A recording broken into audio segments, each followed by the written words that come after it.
Having started this journey of looking back over people I've met on the way and lessons learned, I'd like to speak to you today about someone that very few of you would have heard of and yet was an amazing influence on my life, namely my former pastor, whose name was Ernest Rudman, though I don't think I ever heard anybody call him Ernest.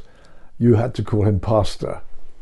I know for myself, I called him Mr. Rudman for a long time, and then there came the moment when I called him pastor, and it was that sense of which I was coming into a genuine relationship with him. He was a wonderful pastor.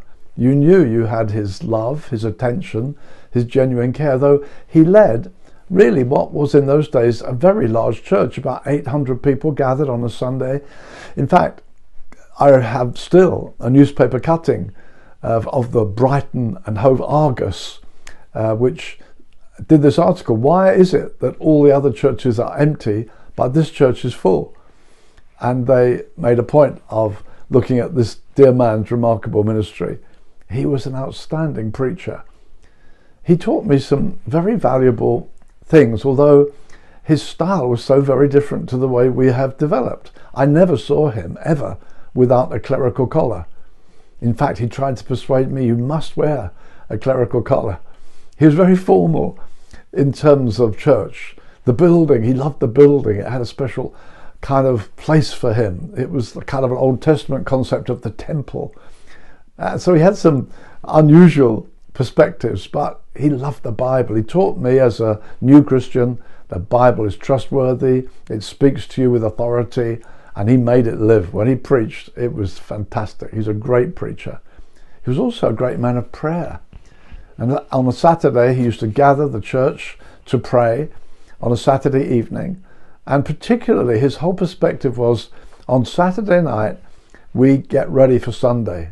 What we accomplish here tonight, I will sweep up tomorrow when I preach. And we used to have quite frequent baptismal services, and particularly on those Saturdays in prayer, we would pray for people to be saved, people to respond. And I was there for about 10, 11 years. And in all that time, I don't remember ever being at a baptismal service when no one responded to his gospel invitation, which always followed his preaching. He taught me the power of a church that prays, which has affected me a lot. When I was leading the Brighton church, I feel God helped me to lead that church to being a believing, praying church. So this was big. He taught me about the Bible. He taught me about prayer. Every year he also had a missions conference.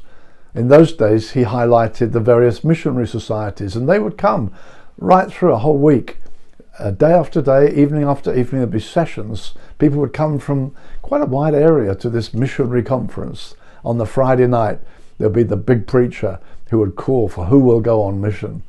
And that church sent a number, quite a big number, of people whose lives ended up in missionary situations all over the world. Part of that was affecting me all the time. I remember going forward at one of those missionary appeals. That was that emphasis, we're here to reach the world. And so, although he did things so very differently, he said to me at one time when we started house fellowships, on midweek meetings in homes, he said, you can't do that, you'll lose your church. And so the style we did things, charismatic worship, informality, my being called Terry and not pastor, all these things, he thought, what are you doing? But he taught me such huge, important things. He taught me about raising an offering. He taught me about praying. He taught me the word of God. He taught me about world mission. I mean, these are huge things. The way we did it, yes, so very different. But he taught me such wonderful things. He was a wonderful pastor. I remember I dedicated my very first book to him, the book Restoration in the Church.